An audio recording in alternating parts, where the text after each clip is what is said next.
Hi, welcome back to my channel. My name is Rachel. That is the R in the RK Stumblingbear, and I'm a reader and a writer.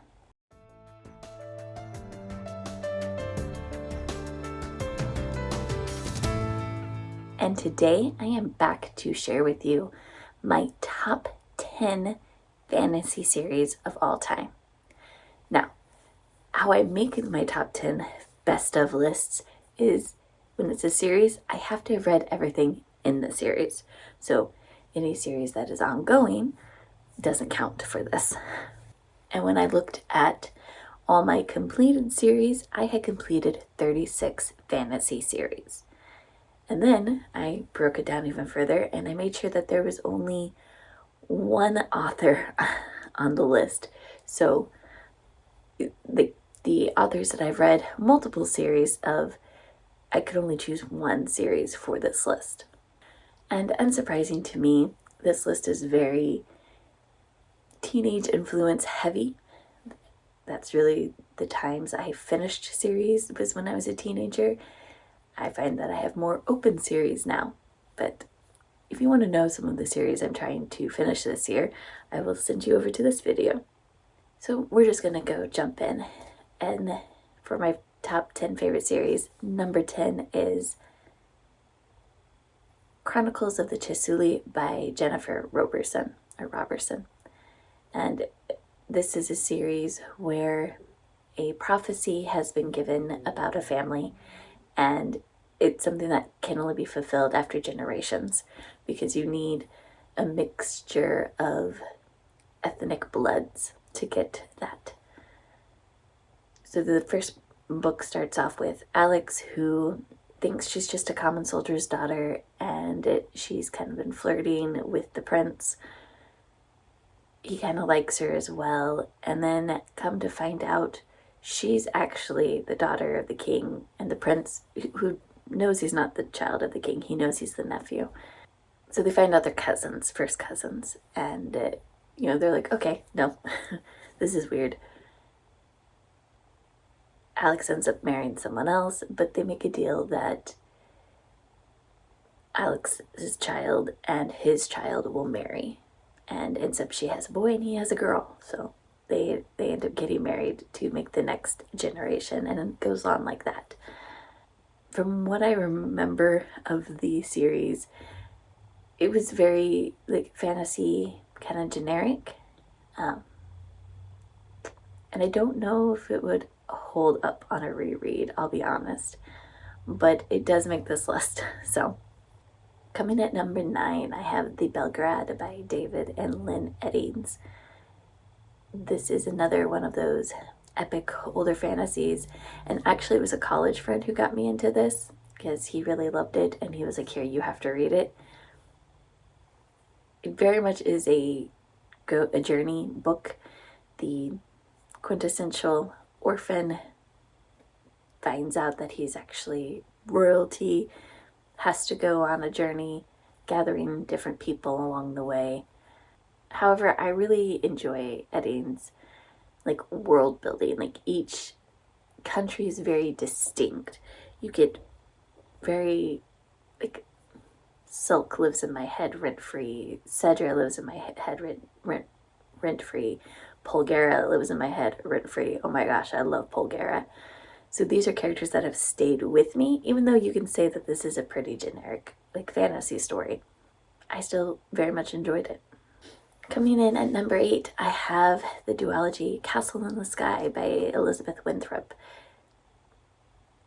In this book, we have a young boy whose nanny has decided that he's old enough, he no longer needs a nanny, and she's going home to her brother and leaves him a childhood toy that she grew up with, a castle with a little knight. And when he touches the knight, it comes to life. And there you go into the fantasy story from there. I just really like this because I think that Winthrop did a very good job of telling a coming of age story in this one and in the sequel. And I like that you actually get to see family and family dynamics. So yeah, he's upset that his nanny is leaving, but he actually has a good relationship with his parents, and you can see his parents not being upset that the nanny's leaving, like, okay, let's change our dynamic. So that was really nice to see. And it's a book that's stuck with me. I still have my original copy of the first one. Don't have a copy of the second one, unfortunately. Coming in at number 7, this is the only series I can't definitively say is done, but I'm pretty sure it's done, and that is A Dead Gin in Cairo by P. Djeli Clark. With the novellas and the novel, they're all more standalones in the universe, but I haven't heard anything else announced. Now, P. Djeli Clark could very much write another book in this world, or another story in this world, and that would be fine. But as of the time I'm filming this, I have heard nothing, and I'm assuming that that series is done, at least for now. And this is set in a alternate history world, steampunk Cairo, and we follow different characters in each one. Actually, the first novella, A Dead Gin in Cairo, and then the novel follow the same female main character, and then the other novella follows a different character. And I think actually The Haunting of Tramcar 015 is my favorite story in this world. But it's just nice to kind of get to see a different place in history. And I mean, I really do actually hope that this series ends up getting more in it, because this world was really fascinating for me. Coming at number 6, I have the Scorched Continent trilogy by Megan O'Keeffe. Megan O'Keeffe has become really well known for her science fiction, but this was her debut, and it was a fantasy series. And oh my goodness, I fell in love with her writing from this very first book, Steal the Sky. A harsh, like, desert world with, like, it gives you the steampunk vibes because you have airships, but how the airships are powered is not steam. So that's why I said it's that sort of world, but you have a lot of different things going, and if you like con men and magic and just like a harsh desert setting, like, this is a series that you should definitely be picking up. Let me put it this way. This book, Steal the Sky, has less than 2,000 ratings on Goodreads.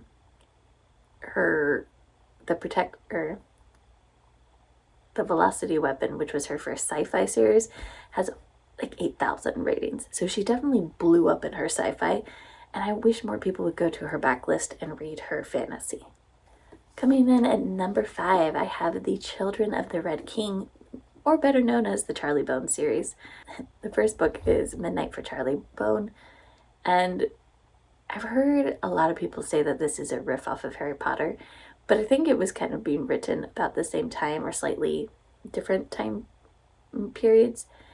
And look, you got a boy who has magical powers, goes to a school with other kids who have magical powers, but it's a very different story aspect.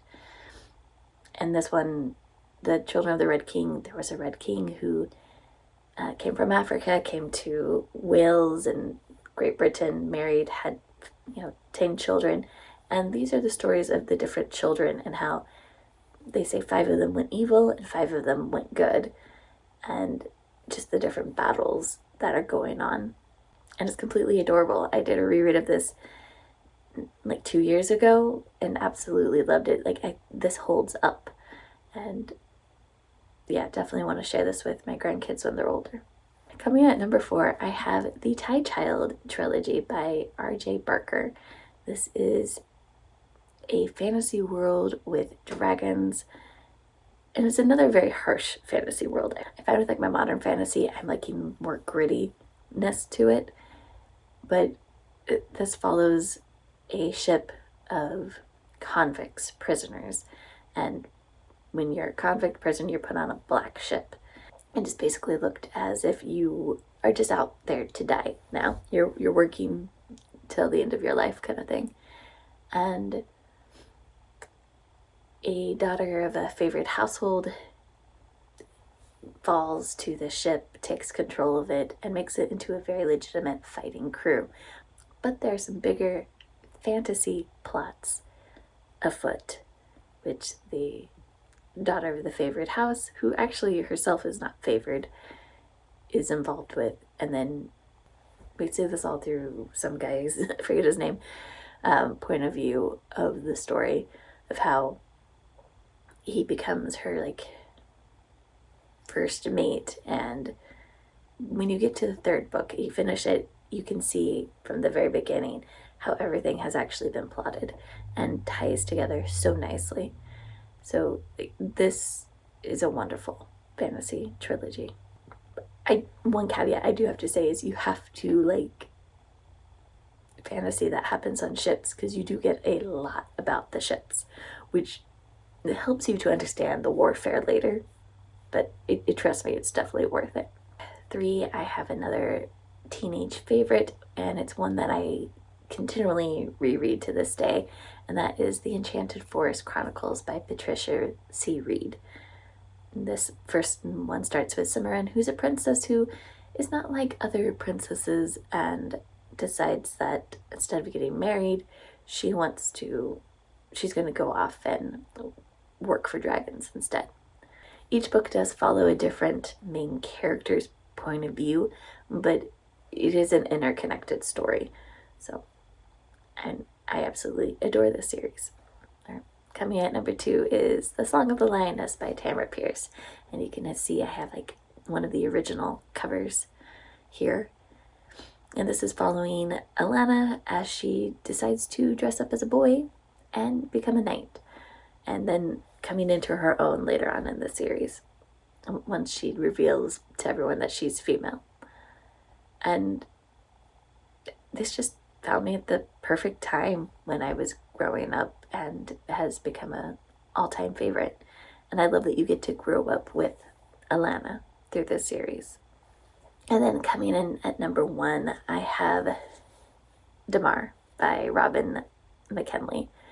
And we have the Hair on the Crown and we have the Blue Sword, which are technically more standalones in this world. There's also another short story, at least, that's connected. But in this one, we follow Erin, who is a princess, but because she's a girl, she can't inherit the throne. And she decides to become a dragon slayer, and her journey doing that. In this one, we follow Harry, who is a daughter of basically the British Empire, not royalty, like a disgrace, not even disgrace, like a poor noble family, as she gets kidnapped by the king of Damar. Tor is her guy. Corlith is this guy. So he gets a magical prompting to take her, and he takes her, and she ends up becoming part of the Damar society. Ends up, one of her ancestors was actually from Damar, and it's the magic calling her home kind of thing. And she actually sees a vision of Erin, so kind of similar. And there's one character that's connected too. But absolutely love Robin McKinley's writing, and this is another world that I continually go back to years after I first read it. So those are my top 10 fantasy series of all time. If you're older like me, you will probably have heard of this. I'm sure at least one of my YouTube friends out there will recognize a lot of these series, these authors. But I would love to know, what are some of your favorite fantasy series of all time? Thank you, and have a great day.